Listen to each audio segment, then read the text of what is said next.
It's another new low. Another new low. Just when I thought it couldn't get any worse this week, Meghan Markle has only gone to People magazine to brief against her own husband. Yes, that's right.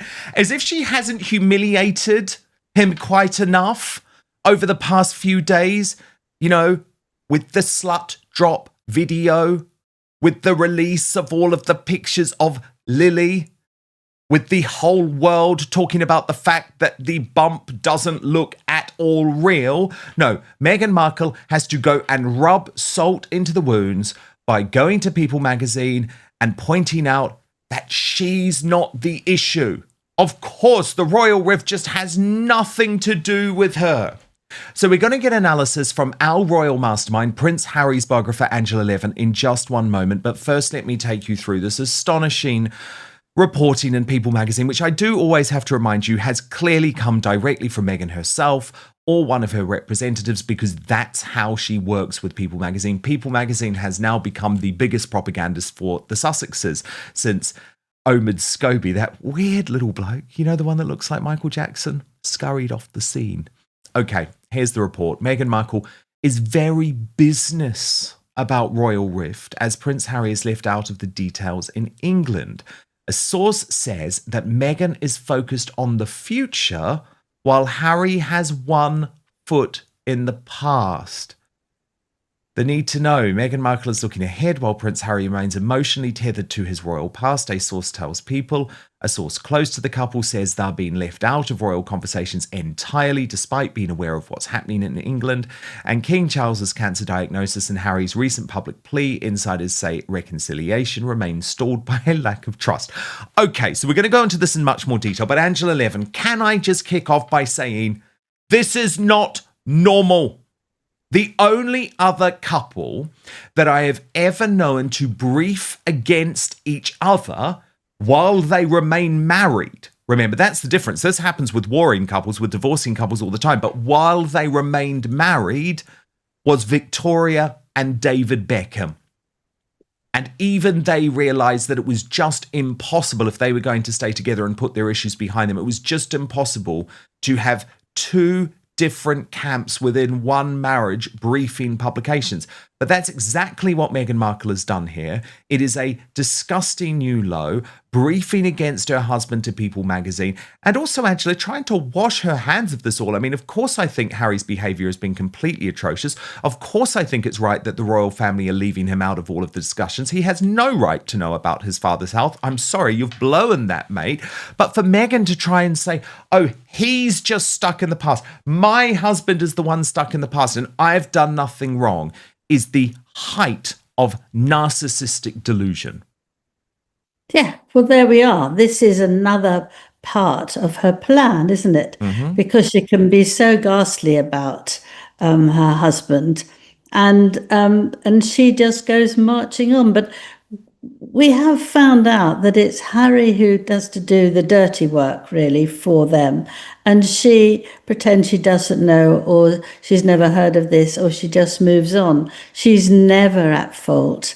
And actually, to put herself down as she's wonderful because she looks ahead and Harry looks to the past. Well, if he does, you don't actually highlight that and get a magazine to print that, do you? You support him. That's what I think. Or you leave it out. And, you know, it's not me. I'm looking for the future and I'm doing this and I'm doing that. But she's not doing any of it very well, but she doesn't actually say that. So the whole thing is awful. And I've been surprised that the magazine would actually find people who actually could say something very nice. One of them, Valentine Lowe, who, as you know, is a brilliant royal writer and worked for the Times, who's retired now, and he said that he thought Charles should be a good dad and make the first move. This is a family rift rather than a constitutional rift. I'm absolutely astonished because actually, if you've got a father and you've been incredibly rude to him, he's given you £3 million when you left to live somewhere else. Thank you very much. No, they don't thank anybody very much. And you don't sort of feel that you've been absolutely as ghastly as you can be and not told truths all the time, that you should be the person that hears his father say, "I'm so sorry, let's get together." I don't believe that in 1 minute. I think it's Prince Harry, sorry, who actually has to apologize hugely because of all the nasty things he said, for saying that his father was trapped in his job, as was William. And I don't believe that it should be that way round. Well, indeed. And not to mention the fact that he revealed the details of just how bad his father's cancer was in that BBC interview. But look, let's get on, Angela, and we can analyse as we go to this specific reporting from People, which write, Meghan Markle and Prince Harry are united in their support of each other, but they view the deep divide with the royal family from different perspectives. A source close to the couple tells People they're aware of everything going on in England, but they're being left out of the details. There's clearly no trust. Meghan, who is focused on the future, while Harry has one foot in the past, is very business about it, the source says. Now, Angela, of course Meghan is very business about it because this isn't her family. She always hated them. She never had any intention to make it work. And we know that she doesn't even give a damn about her own flesh and blood. So why is she going to care about Harry's? It's very easy for her to be businesslike about it now that she has isolated Harry from his relatives. Yeah, of course. I mean, it's absurd to think that anybody in a marriage feels the same passion for their other person's family as the person does themselves. You know, if you marry, you've had a parent who's gone along with you for so long, and the other half come up and start in a very different way. And you know, if you like them or you don't like them, you respect for them, but you can't expect Harry to take the responsibility for all that. I think it's just ridiculous. If he wants to know all the detail, if they're moaning about all the detail, then actually they can stop telling lies and they should stop saying anything about the royal family, not saying, I don't know how much longer he's going to live, not saying that, oh, he told William and I that he won't have long, and can we please be nice? That was when Prince Philip died. He spoke to both boys, and then somebody, i.e. Harry, sold it in America. I mean, how can you then trust anyone? I mean, Princess Anne says the only thing you can talk to him about is the weather. Of course. And that's it. Yes. People, she's so right. She's so right. No, you can't. Then, Angela, we get to Meghan trying to justify that, you know, she's just the best wife in the world, Angela. She's just amazing. She sticks by Harry. So this is how the reporting is portrayed to People magazine. Through it all, Meghan stands firmly by Harry's side, supporting him through his ongoing lawsuits and the painful rift with his family. But an insider says Meghan wishes her husband could feel less burdened by the past and more present in the life they've built together. The rift between Prince Harry and his father, King Charles, is 5 years deep and remains one of the most painful fractures in Charles's reign. Amid the King's cancer diagnosis and Harry's increasingly candid public pleas, the silence between them speaks volumes. Now, Angela, this to me is a very significant line because I believe this is Meghan Markle admitting that the marriage is in trouble. Because as soon as she says she wishes her husband could feel less burdened by the past and more present in the life they've built together, suggests that's not a happy life, Angela. But again, what's so fascinating is she's not looking at herself in any way and thinking, maybe I haven't been the best wife, maybe I'm not putting a life together that Harry's happy with. She says, no, it's just because he's so focused on the past and so focused on his life in Britain. But again, very significant to me because That's right. But the other thing we need to remember to actually make nonsense of what she's saying is that she's the one who's so furious with the royal family. She's the one who wants a reparation. She's the one who wanted to be paid for any place that she went to visit and had to talk to people and all that. Remember in Australia, she was furious that she wasn't given any money, and she was nagging at Harry to say that we do need money. We can't do these jobs without money. So he had to go and tell his father, and she keeps on at him, so he keeps on at his father. But it's very easy for her to pretend that she's not being nasty, that she's actually going far ahead in the future, except that she does talk about the past far too much. She complains about things about her own life, and she's talking about 100 years ago when women shouldn't have money now, shouldn't be good workers. Well, that goes back to a whole 100 years ago that women couldn't work. I mean, so she's not actually in the light at the moment or even in the future, because she's behind things as well. And I think she goes on and on. She's a nagger, isn't she? She just keeps on about these things. oh yes.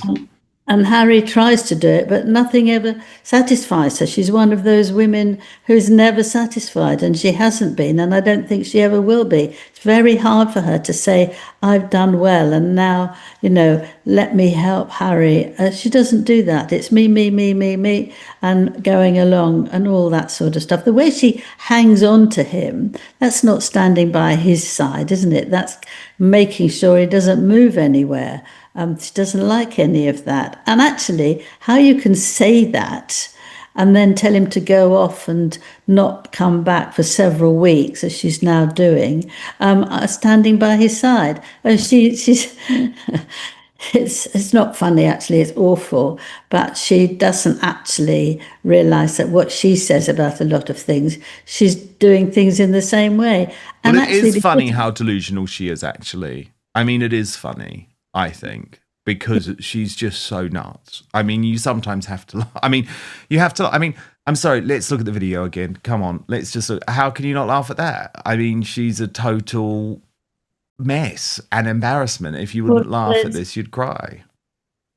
Yeah, well, there's a sort of sadness that goes with it, but in fact, you see it all the time, and that is just turns my stomach. That's my stomach. But let's laugh. I say let's laugh. I mean, look. What's interesting about this People cover article, though, Angela, is it then does dig in a little bit into what's actually going on within the royal family. And they write that insiders say that the king isn't surrounded by voices encouraging reconciliation with Prince Harry. They write Prince William has shown no interest in extending an olive branch, while Queen Camilla, sharply criticised in Spare, quote, stays out of it. That's according to a source. Even senior aides, including Clive Alderton, who was also named in Harry's memoir, are unlikely to encourage outreach. So is that your understanding, Angela, that effectively Camilla's just like, I'm out of this, I'm not into this? Well, if you remember, GB News had a thing where they said that Camilla was wearing a dress that she wore for their wedding, and that's a big sign, a big sign that they should come back, and it was trying to make them feel happy about that. And if you remember, I said to you, that's absolute nonsense, although I said it with a more powerful word. She, from the right start, she loved the boys, she liked them very much, but she didn't feel it was her duty to do anything about them. It was the king's duty to do that, and she's actually not somebody who interferes in other people's marriages, certainly not her husband, who she adores. And she might listen to what he says about things if he wants to ask her about the children, but she won't take any line. She just doesn't. It's not her way of doing things. She doesn't want to do that. She doesn't feel it's her business. She thinks the king has got a lot to do, and it's up to him how he deals with it. And I know that for sure. Yeah, indeed. And this is the thing that I find most shocking about Harry's view of it all, that he genuinely believes that he does have a right to be kept up to date to what's going on within the royal family. So they write, the King's weekly cancer treatments add further urgency to the idea of healing the relationship before it's too late. It's been difficult for him to get proper updates about his dad, the source says, underscoring just how deep the divide has become. I mean, I'm sorry, Angela. This is what makes me mad. It's like, Harry, there are consequences to your actions. Grow up, mate. You're an adult. Every single person told you before the publication of Spare, if you go for Camilla and you go for Catherine, the Princess of Wales, that's it with your father and brother. There is no way back after that. What did he do, Angela? Totally ignored those warnings, went for Camilla in the book, went for Catherine in the book. I'm sorry. You're now reaping what you sowed. Yeah, it's obvious actually, because both men really love their wives. Yes. And actually, if you get hurt, the man perhaps, you don't feel it nearly as bad as if they hurt your wife. Because that you can't stand, because they know it's been difficult becoming into the lives of a royal family. They care about them a lot, and it's their brother who's making this terrible statements and nastiness, and so they feel very sorry for them, so they get very angry, which actually I imagine that Harry wanted in the end. But how can you expect that you say, but I don't know the detail, I must be told the detail, if he will go onto the phone right away and sell it off? How can they tell him? They can't. There will be a time when perhaps this is needed, but he's not going to be told every detail after he goes to see his doctor once a week. And the fact that he thinks he's got the right of doing that is just disgusting.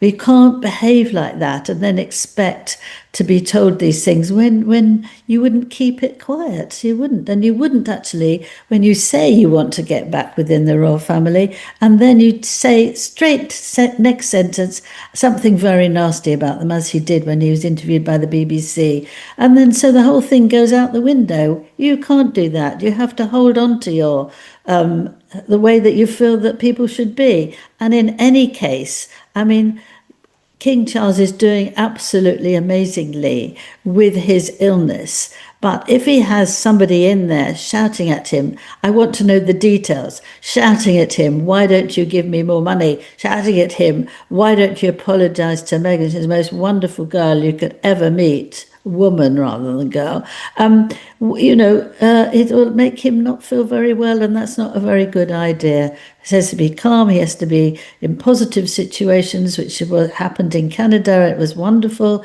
He enjoyed it, even though he was very tired at the end because it was only 24 hours and they did masses. But, it was worth it because he felt very happy. And if you take your mind off something like that, it's a very good idea. But you're not going to wait for one of your children to come to you and tell you what you have to do. Not on. No, very well put. Angela, can you also explain at all what on earth has been going on with As Ever this week and Meghan's U-turn? Because it's like she's gone from not stocking anything at all this year. And remember, we listened, didn't we? We listened together earlier in the week to the Tina Knowles podcast, and she's like admitting, yes, I did it all wrong, Tina Knowles. I'm not going to put any more stock until I've got everything sorted. And then there was like an Instagram story saying, no, it's all coming back. I mean, what is going on? Nothing till 2026. Absolutely nothing. And I can't tell you how much I've cried over it and how much I've worked over it. But I don't think I've got to really make sure that people really want this. I've got to, all this rubbish words. And then later that day, she came back. There was a notice that she actually can get strawberries and raspberries and all sorts of other things that I can't wait to give you.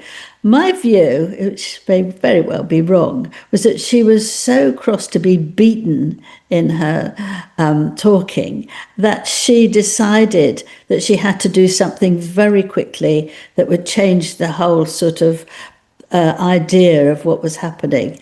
So she threw away the conversation and came up with another thing, that she was going to get lots of lovely things for people, that they were going to have their jams and all that. And it makes no sense whatsoever. Is she going to make the jam at home? If she's only going to do a few things, who's going to do that? The factory won't do you 25 jars of jam.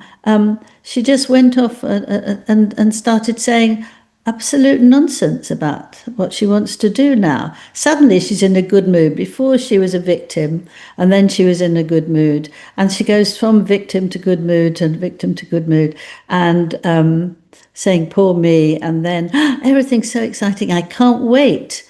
Well, she did that with the podcast, didn't she? She added another one on, which was completely, it was half brave and half silly to do that.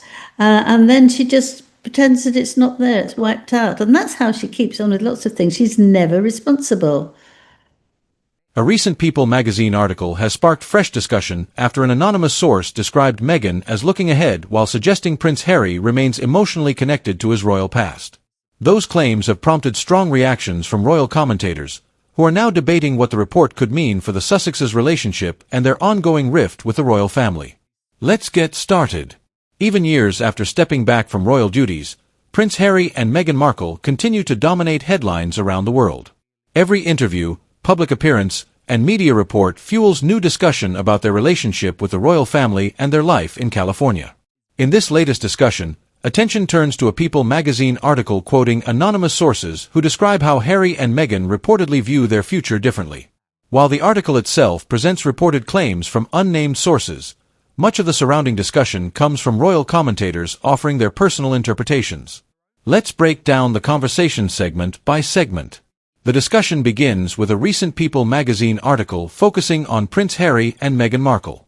According to the publication, an anonymous source close to the couple says Meghan is focused on moving forward, while Harry remains emotionally connected to unresolved issues involving the royal family. The article also reports that Harry and Meghan continue supporting one another, but remain excluded from many private royal discussions due to an apparent lack of trust.